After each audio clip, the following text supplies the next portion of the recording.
دنیا میں نا پریشانیوں کے بہت سارے علاج ہیں. کوئی شخص بے سکون ہو جائے تو اس کے کئی سارے علاج لوگ بتاتے ہیں. بہت ساری ادویات نفسیات کے ڈاکٹر بتائیں گے. آپ کسی صوفی سے، درویش سے، عالم سے ملیں گے، وہ وظیفہ بتلائے گا. کچھ لوگ آپ سے یہ کہیں گے کہ یہ پڑھا کریں، اس کا ورد زیادہ کیا کریں، سکون ہوگا. یہ ساری باتیں درست ہیں، سارے علاج ہیں. پریشانی کا، بے چینی کا، بے قراری کا، ڈپریشن کا، انزائٹی کا، ذہنی دباؤ کا ایک علاج میں بھی آپ کو بتانے لگا ہوں. ایک حل میں بھی عرض کرنے لگا ہوں.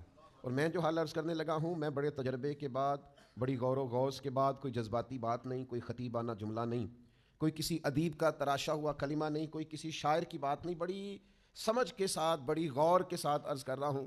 جس کو بڑی ٹینشن رہتی ہو نا، انزائٹی ہوتی ہو، ذہنی دباؤ ہو، ڈپریشن ہو، بلا وجہ بے چین ہو، وہ میرے نبی پاک علیہ السلام کی شانیں بیان کیا کرے، حضور کی شانیں سنا کرے.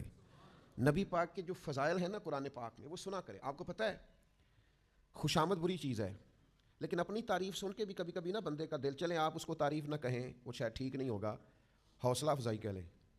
اگر کوئی آپ کی حوصلہ افزائی کرے، کسی اچھے کام میں تعریف کرے تو دل ٹھنڈا ہوتا ہے نا. کوئی شخص آپ سے کہے کہ میاں یہ تم نے بڑا اچھا کیا تو سکون ہوتا ہے. کوئی آپ کے لائے ہوئے تحفے کو، اس کا خیر مقدم اچھے طریقے سے کرے تو طبیعت میں قرار آتا ہے.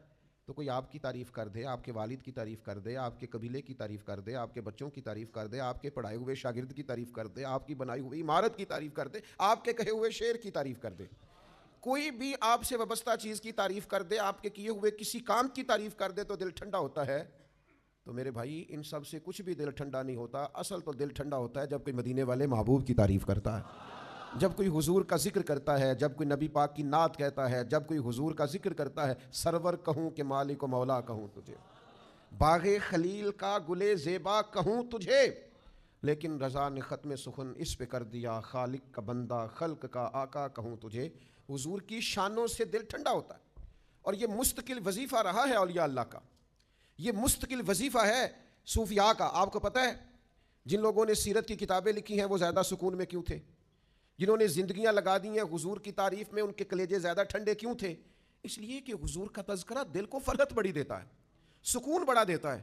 کسی اور کی بھی بندہ تعریف کرے تو لوگ کہتے ہیں اسے کوئی لالچ ہے، اور اگر بندہ حضور کی تعریف کرے تو اچھا اس کا مزہ بڑا آتا ہے، اس کا لطف بڑا آتا ہے.